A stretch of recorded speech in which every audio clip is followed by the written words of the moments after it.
អ្នកទាំងអស់គ្នាមានឆ្ងល់ដូចខ្ញុំអត់បើឆ្ងល់ឥឡូវមកឆ្ងល់មួយគ្នាមកតោះអត់ទាន់ដឹងឆ្ងល់ទេឡើយមកឆ្ងល់មួយគ្នាទៅប៉ែមែនខ្ញុំឆ្ងល់របៀបអញ្ចឹងរបៀបដូចយើងចេញទៅក្រៅអញ្ចឹងណាឧទាហរណ៍ថាយើងភ្លេចកាស Bluetooth អញ្ចឹងតោះប៉ុន្តែដល់ពេលយើងជិះដល់កន្លែងយើងទៅជាចាំវិញហារបៀបថាចាំខ្លួនឯងចុយអញដូចភ្លេចកាស Bluetooth ចុយហើយដល់ពេលអញ្ចឹងមិនភ្លេចដែរចាំទៅអីហើយចាំទៅក៏ភ្លេចដែរអាហ្នឹងហើយដែលគេបាយមាត់នោះឥឡូវឆ្ងល់មួយទៀតគេថាកៅ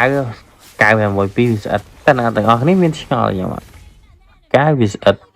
ប៉ុន្តែដល់ពេលដាក់ក្នុងដបហ្នឹងមិនក៏វាអត់ស្អិតជាប់គ្នាអញ្ចឹងអញមកក្បាលបូមហ្នឹងលើឥឡូវយើងចូលការឆ្ងល់មួយទៀតឆ្ងល់រឿងឈ្មោះសัตว์ឆ្ងល់រឿងឈ្មោះរបស់របរភើភ័ក្រចេះកណាគេដាក់ឈ្មោះអស់ណាឆ្ងល់នេះមួយមិនក៏ប្រកែដាក់ឈ្មោះមកឥឡូវឆ្ងល់មួយទៀតឆ្ងល់រឿងពេទ្យ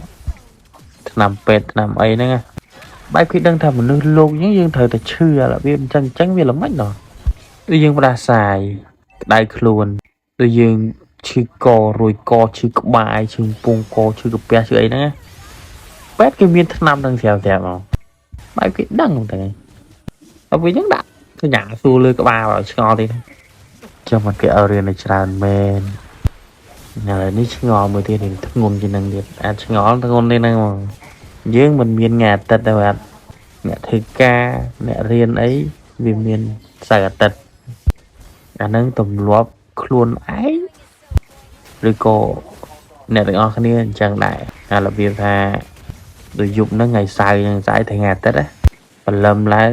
យើងមិនចង់ដេកឲ្យវាបានពេញភ្នែកសំណុកសុខស្រួលតែដេកអត់កើតក្រោកតាំងម៉ោង4បើថ្ងៃធ្វើការវិញអត់ចង់ក្រោកថ្ងៃអត់ធ្វើការដេកក្រោកលឿនមិនចឹងជូលះ